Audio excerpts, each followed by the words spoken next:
जय हिंद दोस्तों। मैं उम्मीद करता हूँ कि आप सब बहुत अच्छे होंगे। मेरा नाम है पराग माथुर और नाउ ईरान की तरफ से एक बहुत बड़ी न्यूज़ आ रही है, एक बहुत बड़ा अपडेट आ रहा है कि finally Iran straight of Hermes को बंद करने का फैसला ले रहा है। और यहाँ पर सुबह जब यूएस की सीधी एंट्री होती है ईरान के खिलाफ इस वॉर के अंदर, तो उसके बाद ईरान ने इसराइल के ऊपर हमला किया और यहाँ पर एक फाइनेंशियल स्ट्रेटेजी को अपनाते हुए ईरान ने साफ साफ कहा है कि भाई हम ये जो स्ट्रेट ऑफ हरमज है, ये जो स्ट्रेट ऑफ हरमज आप देख रहे हैं, इसके रास्ते को हम बंद कर देंगे। यहाँ पर देखिए, यूएस ने सुबह ईरान के इन तीन जो न्यूक्लियर साइट्स थी, इन पर हमला किया था और इनको डिस्ट्रॉय किया था पूरी तरह से, जिनमें थी फोर्दो, नतांज और इफ्शहान। ठीक है। उसके बाद ईरान की पार्लियामेंट में ये मुद्दा गया था कि क्या हमको स्ट्रेट ऑफ हरमज को बंद करना चाहिए या फिर नहीं करना चाहिए।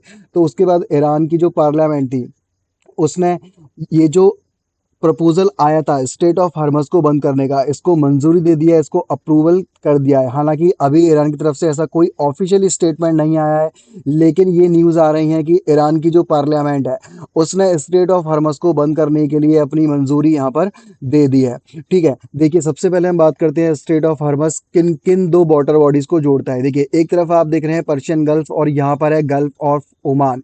ठीक है। उसके बाद यहाँ पर देख रहे हैं अरेबियन सी, और ये है स्ट्रेट ऑफ हरमस जो कि कंट्रोल की जाती है ईरान के द्वारा। ठीक है। तो पर्शियन गल्फ और गल्फ ऑफ ओमान को कनेक्ट करती है स्ट्रेट ऑफ हरमस, जो कि बाद में अरेबियन सी से मिलती है और इसके बाद इंडियन ओशन होते हुए पूरे एशिया में और बाकी की जगह पर यहाँ पर व्यापार किया जाता है इस स्टेट ऑफ हरमस से।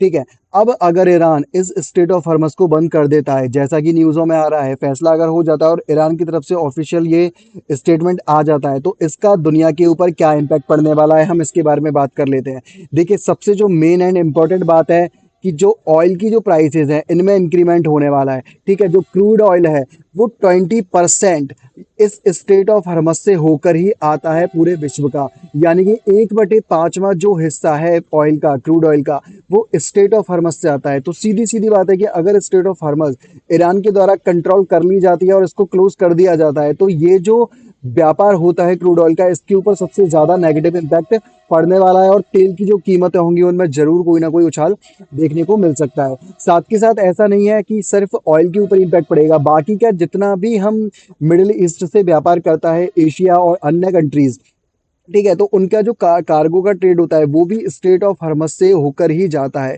ठीक है। तो इसका इस पर भी इम्पैक्ट पड़ने वाला है। साथ ही साथ एशिया और यूरोप में एनर्जी क्राइसिस की स्थिति उत्पन्न हो सकती है अगर ईरान स्टेट ऑफ हरमस को पूरी तरह से बंद कर देता है। ठीक है। नाउ हम देखते हैं कि इंडिया के ऊपर इसका सीधा सीधा क्या क्या इम्पैक्ट पड़ेगा। देखिए, इंडिया टोटल 5.5 मिलियन बैरल यहाँ पर इंपोर्ट करता है। ठीक है। जिसका 2/3 यानी कि 1.5 मिलियन पास होता है इस वाटरवे के द्वारा। तो इसका सीधा सीधा इम्पैक्ट इंडिया की जो ऑयल है उस पर पड़ेगा, एनर्जी सेक्टर है उस पर पड़ने वाला है। हालांकि जो इंडियन गवर्नमेंट है वो उसके ऊपर नजरें बनाई हुई है और अपने जो यूनियन मिनिस्टर हैं पेट्रोलियम के और एनर्जी के, हरदीप सिंह पुरी, उन्होंने कहा है कि भाई अगर ईरान स्ट्रेट ऑफ हरमस को क्लोज करता है, तो इसके बाद हम कोई और रास्ता देखेंगे जो कि पर्शियन गल्फ के आउटसाइड होगा, और हम जो अपना एक्सपोर्ट कर रहे थे अब तक, तेल जितना भी हम करते थे, हम उसको एक्सपोर्ट करना बंद कर देंगे। साथ के साथ जो ministry of petroleum natural gas है, उसने भी ये स्टेटमेंट दिया है कि अगर ईरान के द्वारा स्ट्रेट ऑफ हरमस को बंद करा जाता है, तो हम कोई ना कोई एक ऑल्टरनेटिव सॉल्यूशन यहाँ पर अपना लेंगे ताकि हमारे सामने ये ज़्यादा दिक्कतें नहीं आए। देखिए, मैं उम्मीद करता हूँ कि अगली सुबह तक ये जितनी भी दुनिया में उथल पुथल मच रही है, ये सब शांत हो जाए और हम सब मानवता का एक परिचय दें। और जितनी भी चीज़ें हो रही हैं कि अमेरिका अटैक कर रहा है, रशिया ईरान को न्यूक्लियर बम देने वाला है, ठीक है, मैं भगवान से प्रार्थना करता हूँ कि ये सारी चीज़ें खत्म हो जाएं। ठीक है। तब तक आप इस चैनल को सब्सक्राइब कर लीजिए। मिलते हैं हम नेक्स्ट एपिसोड में एक नए अपडेट के साथ। जय हिंद, जय भारत।